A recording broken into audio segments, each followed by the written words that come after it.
everyone, I'm your host Natalie Bode. On the show today is one of reality TV's most recognizable and talked about faces. From the hit series Chrisley Knows Best to the larger-than-life family dynamics, business ventures, and very public legal battles, her family story has captivated audiences for years. Please welcome the one and only Julie Chrisley to the show. Julie, I want you first to take me back to before the TV fame, before all of that happened. When did you learn that reality TV was a possibility for your family? Oh my gosh. Todd and I have always, we've always worked and had amazing careers. We were both in real estate, which in completely different avenues of real estate, but they were both real estate. And we never really thought about it. It was not something that we sat around and said, oh my gosh, I would love to have a reality show. That just wasn't the case. We were working, again, very successful businesses. A friend of Todd's came to him and said, you guys are so funny, and at the time she would actually find talent to bring to networks. And so we did, Todd agreed and said, okay, we'll film a little, what they call a sizzle reel, which is a 2-3 minute little spiel about what our family is. We didn't think anything about it because the statistics are really low when it comes to the amount of content that is provided to networks and what they actually buy. So we didn't think anything about it. And then it came to us and it was presented as, okay, they want you. This network is interested, this network. And Todd negotiated the deal and it just kind of went from there. It really did. It took off. And I can't say that I ever, at first I was like, okay, this will be 8 episodes. And then there we were 10 years later. How did you know that it had become a hit? Is there anything that happened or like a level that you reached where you said, wow, people really love watching our family? Well, I think the business side of me was like, okay, they keep, re-entering. We keep going into contracts and having contracts for more seasons. So obviously it's working, and then of course I think it's, you can go to places, but you're going to be noticed. So I think it was just being noticed and a lot more. So obviously the show it's based around the big events. You want the drama. But you guys also living in the South, I know how those type of towns are. I grew up in Texas. I grew up in a small town. Did you ever get a little bit bothered by having to deal with your family being amplified? Was there ever a situation that you dealt with that made you rethink the show? I think anytime you film and are on television for any amount of time, and we were on there for a long time, there are things that happen because first and foremost, we're parents, so these are our children. And so, you don't always, and in the South, you don't always want to bring all your business to the front porch. Right. But, that's what everybody wants is all your business. But that's what everybody wants. Yeah. Absolutely. During the time that Chrisley Knows Best was really taking off, that was sort of in the Kardashians era, right? Like their show was already underway, but... their show was definitely already underway. They paved the way. And so that's what I was going to say. Absolutely. How big of an influence was that for you guys? Like seeing that model out there and then seeing what your show was doing? Well, the Kardashians mastered reality television. And I don't think anybody could ever, whether you watch them, whether you agree with them or don't agree with them, they paved the way. The Kardashians, the Osbournes.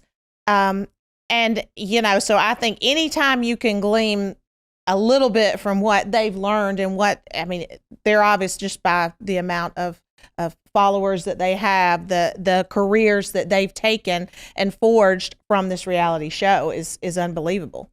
Is there any misconception of anything that happened on the show that you still to this day are like, I wish I could clear up or I wish it didn't go viral? What? There was so many things that happened over a 10-year period. I can't really. No regrets? No regrets, and we always told our children, if you don't put it out there, it's not out there. Mm-hmm. They have to have something to film in order to be able to put it out there. So I think, yeah. Do you ever go back and watch any? I don't. Well, like a family home video, you plug it in, you look back. I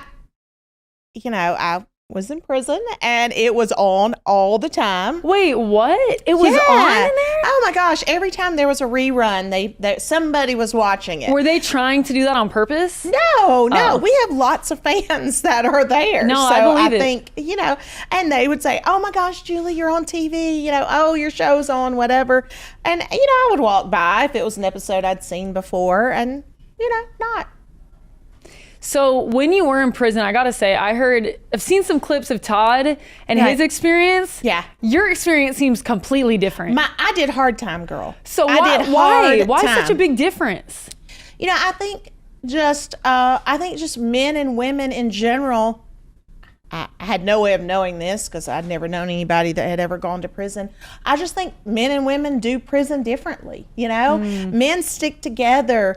Men don't tell on everybody for everything. Women are very catty and very petty, and so I did way harder time than he did. Way harder. It's really not funny, but I didn't realize that discrepancy until I heard you talking about it, and and it makes sense with typically how women behave versus men. Is there a misconception that you learned about prison actually having to experience it that you think the public holds? I think, especially in our situation where it's a white collar crime, people that don't know, you were at Club Fed. You were at Club Fed. Okay, no, it's not Club Fed. People say that. That is not. I think people like to think, it's this cushy place where they put people who are convicted of white collar crimes. That's not the case. The conditions are horrible, absolutely horrible. And, I just think people don't know that. They don't realize that. Right. That, yes, it's a camp. Yes, there are some freedoms to being in a camp. But anytime someone, tells you can't leave somewhere, or you have to go to bed at a certain time, or you have to get up at a certain time, that's prison. What was a typical day like? I worked. The job that I had, I got up early. So you have a 5 a.m. count, which means they come around and count you. You don't have to be standing up or anything and be in bed. But as soon as that 5 o'clock count happened, I got up, showered, got ready for work. And then I stayed busy all day. I found that just keeping myself busy helped the time to go by, helped the days to go by. What was the first thing you did when you got out? What did I do? Is there a meal you wanted or anything? When you're sitting in there, you think of all these things because it's really just whatever's on television, whatever the commercials are that you really would not even eat if you were home. But I think the first meal that I had was Zaxby's, but that was just on the way home because it was open. But just getting a good shower, that was a big thing for me. Just being able to take a good shower, get into a good bed. Things that we just take for granted every day. Totally. And then now you guys are about to enter into reality TV again, right? Yes, ma'am. What can fans expect? I would love to be able to tell you, but we weren't there. So, the family had already filmed this. They were literally like the last week of filming when we got our pardon. It just happened to fall that way. So Todd and I filmed, they filmed us coming home, like coming into our home. But that's really it. I mean, so I can't tell you. I'm a little nervous because I've seen the clips just like everyone else has. But you know what? It's going to be what it's going to be. Are you excited? I think it's definitely going to be reality. Okay. You're excited about it? You nervous? Which emotion is taking precedence? I'm probably more nervous, when I see them, the children fighting amongst each other. As a mom, you just don't want that. That's not what you want for your kids. But it's going to be what it's going to be because it's already been shot. Well, I'm excited to see it. We are ahead of Celebrity Poker Tour Invitational 8. So thank you so much for coming and stopping by. And you told me the poker game's gotten a little better. So We're going to see. And thank you for having me.